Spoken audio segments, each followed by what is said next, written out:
r/ask Reddit. What piece of history is too crazy to believe, yet is still true? The marathon in the 1904 Olympics. First finisher hitched a ride in a car. He was disqualified. Second finisher was carried across the finish line by his trainers, who had been giving him a mixture of brandy and rat poison throughout the race. He almost died, but the doping wasn't illegal yet, and so he got the gold. Third finisher had taken a nap, because he ate some rotten apples he found by the road. Fifth finisher had been chased for a mile in the wrong direction by wild dogs. Several entrants had never run a race before, and there was a South African delegation of runners who weren't even part of the Olympics. They were just students who were in town who wanted to take part. Also, there was a Cuban mailman who tried to go for the prize money to afford a ticket back home. Seriously, why isn't this a movie yet? So basically an Olympic version of Rat Race, or it's a mad world. I can get behind that movie idea. Best part. South Africans ran barefoot. One was chased by a dog, and they both placed highly at 9th and 12th. I'm more impressed by the guy who took a nap and still managed to finish third. The son of one of my old teachers runs ultra marathons and is so good that during one he felt sick and stopped at a health station to nap for an hour, and then went on to win by over 3 hours against his nearest competition. Guy's nuts. In the early mid-5th century, in the Eastern Roman Empire, near modern-day Aleppo, there was a Christian monk named Simeon the Stylite who spent 40 years of his life living atop a 60-foot tall pillar. He just stayed up there all day and all night. He had fellow monks bring him food, drink, etc. to stay alive. According to the 3 surviving biographies which were written during or shortly after his lifetime, by people who knew him, he literally spent 40 years on this pillar without coming down once. He would preach to crowds below, pray to God, and help mediate legal disputes. He wrote to both the Roman Emperor and the Persian King of Kings, advising both on spiritual matters. People came to visit him from as far away as Gaul, modern-day France, and Britain. No small accomplishment in the 5th century. Dude got so famous for just chilling on top of a pillar for 40 years straight that over 1,500 years later we have 3 biographies of him and I'm writing about him on the internet. Seriously, how do you poop and pee from on top of the pillar for 40 years? Some dudes will need to shovel all the craps away from the pillar bottom every day. The pillar was kind of cone shaped, including the surrounding dirt. After 40 years, an army was sent to capture Napoleon and he persuaded them and took command of it. Imgane being the one in Paris to have to relay that message along. Speech 100. An illiterate teenage peasant girl heard voices of saints and archangels telling her to kick the English out of France. So she did it. To be fair, a lot of the French leadership thought she was batshit crazy and were afraid of her popularity. They didn't like a woman involved in military matters, and she often had to dress like a man, which was illegal at the time, in order to pass. Eventually the French imprisoned her and gave her to the English, who tried her for heresy and cross-dressing, then executed her. The French helped the English kill her. The current Swedish royal family is descended from a man named Bernadotte, who was invited to take the throne by Swedish aristocrats. Bernadotte was one of Napoleon's marshals, having worked his way up from private, but his sole qualification for becoming king was that he had met some Swedes once, and been nice to them. The moral of this story: always be cool to foreigners, because you never know when they are going to want somebody to run their country. He also had a tattoo that said "Death to Kings." No one was allowed to see his naked body until after he died. He was so embarrassed by it.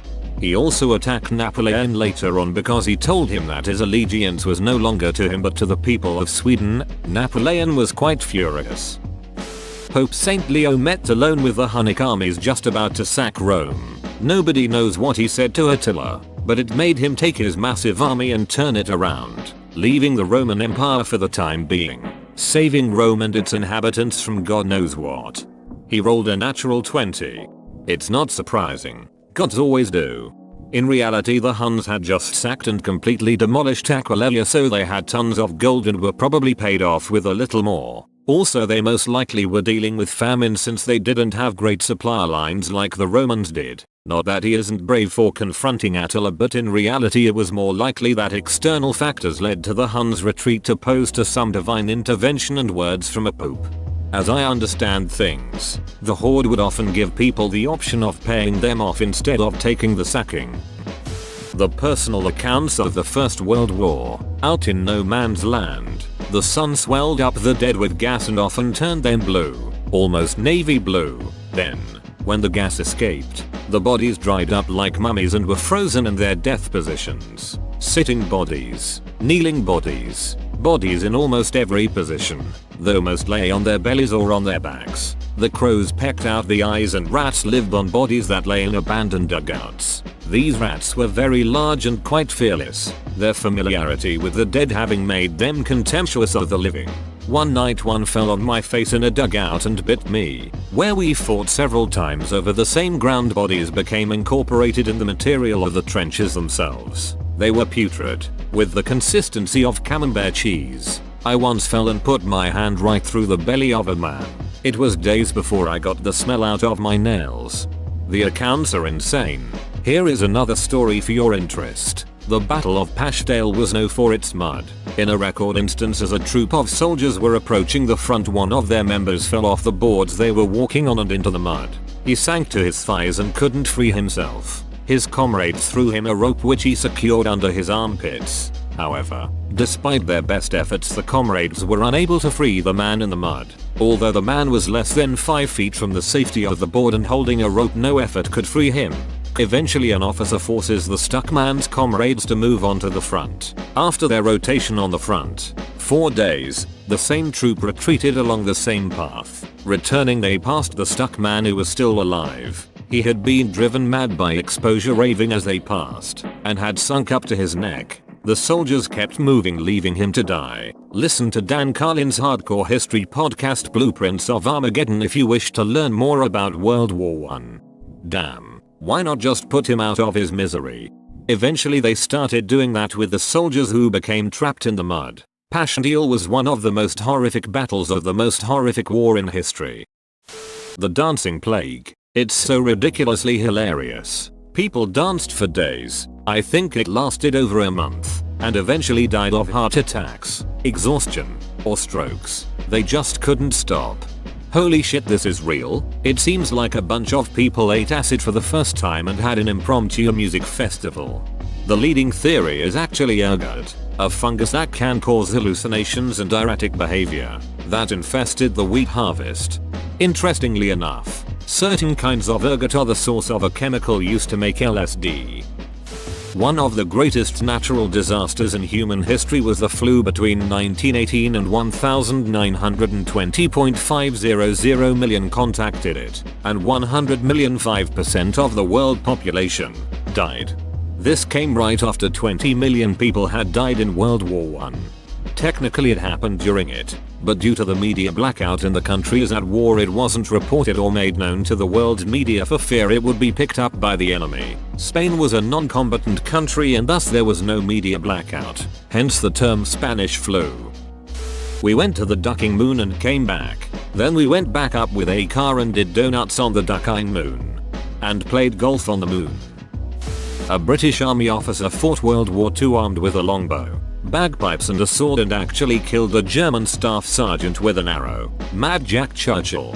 Not quite as butch, but equally eccentric is Digby Tatton Water. He trained his men to use bugle calls in case their radios were disabled, and they eventually were. He also carried an umbrella into battle, because he had trouble remembering passwords, and felt that anyone who saw him with it would think that only a bloody fool of an Englishman would carry an umbrella into battle. He later used that umbrella to disable an armored car by sticking it through the observation slit and poking the driver in the eye. Another eccentric World War II character, Joe Medicine Crow. His service in the war qualified him as the last war chief of the Crow Nation. He completed all 4 tasks required to become a war chief: touching an enemy without killing him, counting coup, taking an enemy's weapon, leading a successful war party, and stealing an enemy's horse.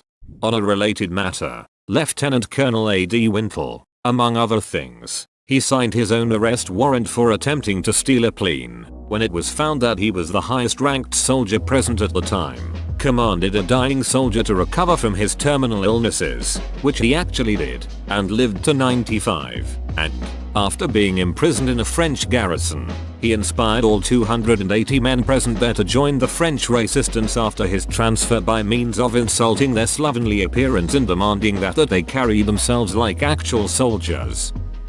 Russia invaded Ukraine in 2014, and the world did almost nothing about it. Our thoughts and prayers are with the Ukrainians. The Great Emu War gets me every time. Like, as if it weren't embarrassing enough that there was a Great Emu War, we lost. When nuclear power was conceived and reactors were built, they did all of the math without calculators and computers, used slide rules. How many of us crutch on that handy phone calculator every day? I know I do. That 2 bombs in Hiroshima and Nagasaki instantly killed 70 to 80,000 people in the blink of an eye. And they were the lucky ones. The stories I've read of people that were too far away from the blast to die instantly but close enough to have their faces melted are horrible. It really does hit home the whole NK situation and what could happen if they were to launch an actual nuclear attack. Then there's always that story of the guy who was in Nagasaki when it got bombed, then transported to Hiroshima for medical treatment and got bombed again. Who was that Chinese leader who didn't have a big enough army to repel invaders, so he just left the gates wide open? The invaders were so convinced that he was confident because he had a huge army and they left. If you're talking about Zhuge Liang Sima Yi, it's actually a bit more complicated than that. Zhuge Liang was a brilliant, sneaky ass bastard that had a reputation for ambushing the shit out of his opponents and using the environment to his advantage, thus destroying large armies with a small number of men. Seriously, read up on him. Dude did some insane shit. Sima Yi was his rival, and was a cautious man, with his speciality being unraveling his opponent's plans before they began. Since Sima Yi tended to have more men and resources, he started winning battles against the former once he started really coming into his own. Because let's be real, more men is pretty much a guarantee to win like 95% of the time. So Zhuge Liang has to protect this city with next to no army, like less than 1,000 people. Literally, if he fights any kind of battle here, he will lose. His only option for survival is not to fight, and that's looking more and more impossible until he hears that his rival is leading the opposing army, and then he gets this brilliant idea. He basically opens all the gates, sends his men out in civilian clothes to sweep the streets so there are no visible soldiers anywhere, and sits on top of the gate drinking tea and chilling out and basically makes the whole thing out to be a trap. When Sima Yi comes, he's waiting and basically welcomes him with open arms. Sima Yi is lucky he's never been that obvious about his traps before. This is definitely a bluff and we can win this ASAP, and he's about to head in when it hits him. Zhuge Liang knows that Sima Yi thinks he's bluffing. He gets it in his head that maybe, just maybe, Zhuge Liang has this cunning plan that will wipe out his army. Recall that he has a pretty good handle on what his rival is capable of, and that was ducking people's shit up when they least expect it. So after a long period of deliberation, which is basically him explaining to his generals he knows that I know that he knows that, Sima Yi eventually decides to turn his entire army around and leave. Zhuge Liang later pointed out that the plan was based specifically on the fact that he was facing his rival. If it had been anyone else, there's no way it would have worked. A dumber or less cautious person would have simply charged in and won without breaking a sweat. Sima Yi was too smart and it cost him. And that's the real genius here. It was a plan formed entirely just to deceive one man. And it worked. The technology difference in the short time between World War I and II. Hell, the technology difference between the start and end of World War II alone. Several air forces started World War II with biplanes still in service and ended the war with jet aircraft.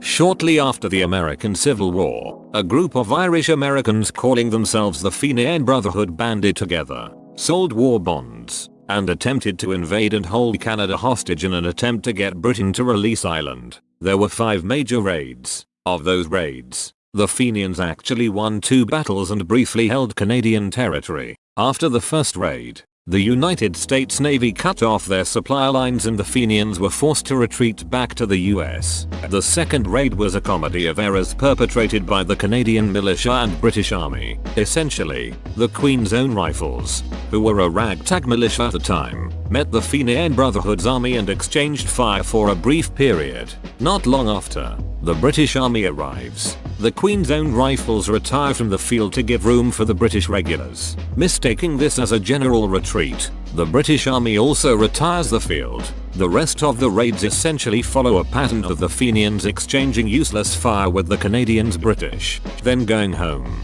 The last raid is perhaps the funniest. While other invasions had hundreds to even over 1,000 men, the last had approximately 30. Their plan was to go into central Canada via the Dakota Territory. They attack a Hudson trading post and, shortly after, are arrested by the US authorities. This attack never actually made it to Canada as surveyors found that the trading post was actually in what is now Minnesota. Most of the Fenian soldiers suffered no consequences for essentially spending several years invading Canada. Solely basing this on Irish pride and Netflix, with some short reading after. 157 Irish peacekeepers based in the Congo held off 3,000 attackers, killing over 300 of them, sustaining no losses themselves and a few injuries. Received no support from the UN and eventually surrendered when they used every bullet twice. Quite literally, they made a shrapnel bomb with the empty shells. It was the first time an official army from Ireland faced combat. The Irish government swept it under the rug, pretended it didn't happen due to the surrender, which they considered a disgrace. I was amazed by that film. Read quite a bit about the conflict after I watched it. Be proud of your countrymen. OHH. I used to post on Facebook for a music school and came across this gem. Around the time of the great classical writers, a common yet interesting thing was that composers would challenge each other to 1v1s. Music duels. Mostly improvisation duels. Beethoven one day was challenged by a composer named Stabelt. The cocky young composer challenged him and went first. Stabelt threw his own composition on the ground and played perfectly, met with rousing applause. Beethoven, however, stood up, took the piece that Stabelt threw to the ground and showed it to the audience. Nobles loved watching the shit. He took it and turned it upside down. He sat down and played it perfectly. He then took the theme of the composition and improvised on it for over an hour. Stabelt left halfway through but promised to never return to Vienna as long as Beethoven lived there. Beethoven lived in Vienna until he died. So Beethoven was to classical music duels as Eminem is to rap battles? American government did mind control experiments. Your use of the past tense is adorable. The only reason the Union was warned about the Battle of Antietam was that some dumbass officer dropped his orders while they were wrapped in cigars. Harry Turtledove wrote an 11-book series imagining what might have happened had they not lost those orders. The Confederacy wins the War of Secession and establishes themselves as an independent nation. The series then follows history until the end of World War II, with the USA and CSA on opposite sides in both world wars. Australia introduced cane toads to eliminate cane beetles, but turns out they had no interest in eating the cane beetles, so they had two problems on their hands. My dad told me of a story of a town of fishermen who were catching too many starfish. Solution? Catch a starfish, chop it in half. Of course, starfish can regrow their entire body, so now they had twice the problem. How difficult it was for the conspirators to kill Rasputin. Johnny Cash was the first person in the Western world to hear of the death of Joseph Stalin. While stationed at Landsberg in West Germany, it was his job to intercept Soviet Morse code communications. On the 5th of March 1953, Johnny intercepted the communication that told of the death of one of history's most important men. Johnny Cash was obliged to keep this secret for many years, but it was revealed in his autobiography, Cash by Johnny Cash. Hiro Onoda, a soldier in the Japanese army during World War II who fought in the war for 30 years after it ended. He was told to never surrender himself or commit suicide under any circumstances. When he was fighting in the jungles, he and his squad were told that the war was over. He thought that this was the Allies trying to get him to surrender. He continued to raid villages, which he thought were enemy bases, for the next 30 years. Another unbelievable story is the one of Yang Kung-jong. He was a Korean man who was forced to fight in the Japanese Imperial Army in World War II. During the war, he was captured by Russia and forced to fight in the Russian Red Army. While fighting for Russia, he was captured by the German Wehrmacht and forced to fight for them as well. As far as I know, he was the only person in the Second World War to fight for 3 different armies. Yang Kyung-jong was then taken prisoner by Americans on the beaches of Normandy. That someone created a bronze bull statue that had a firelight underneath it. To the unsuspecting people around it, they would hear what would sound like the sounds of a bull, but inside was a person who was being roasted alive. What gets me is that they were able to engineer the acoustics of the person's screams to sound like the bull sounds. It's called the Brazen Bull. They put the creator behind it inside it first. LOL. Was about to comment this. Pretty sure the creator who presented it was the first to be thrown into it. He made a mistake. The Second Crusade ended when the Queen of France banged her uncle. Damn Targaryens. One of the bloodiest wars of all time, often tallied as the second most, ahead of World War I, depending on the parameters, was caused by a Chinese guy claiming to be Jesus' younger brother and leading a revolution along the Yangtze River in China. The 30 Years' War, a war that devastated Europe and led to the demise of the Holy Roman Empire, arguably the biggest and most powerful empire in Europe, was started by some guys pushing government officials out of windows into horse manure. The event even has its own name, the Defenestration of Prague. I love that there have been multiple times in history where a religious war started because someone got thrown out of a window in Prague. Probably some of the shit that various Roman emperors got up to just because they could. Caligula made a whole bunch of boats line up over the Bay of Baiae so he could use them as a bridge to defy a prophecy. Nero had his mother killed and kicked his pregnant wife to death. Domitian openly wanted the people to call him a god, which was absolute heresy to Romans. And that's just a tiny fragment of what a few emperors did. The fall of the Berlin Wall basically started because of a clerical error to let some people out for a short visit, but ended up being received as everyone can get out now. The Habsburg family tree. Seriously guys, spread out the gene pool. Teddy Roosevelt got shot in the chest while campaigning for the 1912 election and finished his speech while a ducking bullet was lodged in him. More French soldiers died in World War I than Americans in any American war combined, including both sides of the Civil War. People thought the bodies of Catholic saints didn't decay. For example, Saint Cecilia died in 177 AD, and she looks very much the same as she did at her time of death. To put it clearly, if a corpse was found to be extremely well preserved, the person was considered to be incorruptible, which was considered a qualifying miraculous event to put them on a path to sainthood. Most of the incorruptible saints on display are treated heavily with wax to preserve them, even as they decayed after their initial discovery. That the CIA attempted to take out Castro by lacing his cigarettes with poison that would first make him bald, then said baldness would cause unpopularity, then a coup, and then all of the other attempts at killing him that were an epic fail. The reinforcements sent to Hernan Cortes which allowed him to succeed in the conquest of Mexico were actually sent to bring him to justice. He'd stolen the ships and the expedition in the first place. You see, after he attacked them and knocked out their leader's eye, he convinced the rest of the men to join him instead. Though poorly documented and deemed local folklore instead of formal history, the monkey hanging was a trial that was held in Hartlepool, a North English town, sometime during the Napoleonic Wars of the early 19th century, after a French vessel crashed and sank off the northern coast of GB. The only survivor was a pet monkey that was kept on the ship for entertainment. The monkey was even given a French uniform as a joke supposedly. Upon this pet monkey washing ashore, the locals were dumbfounded, never having seen either a Frenchman or a monkey before in their lives. Based off the uniform, they thought the monkey must have been a French spy, and when it refused to answer questioning, because it was a goddamn monkey, they deemed it guilty and executed it via hanging right there on the beach. The monkey hanger is now a popular insult for people from Hartlepool. And that monkey had a very bad day. Whoa, you made it to the end? You're a ducking beast. I'll cut you a deal. Smash like and subscribe for more curated content, bruh. It's free and that's a great price.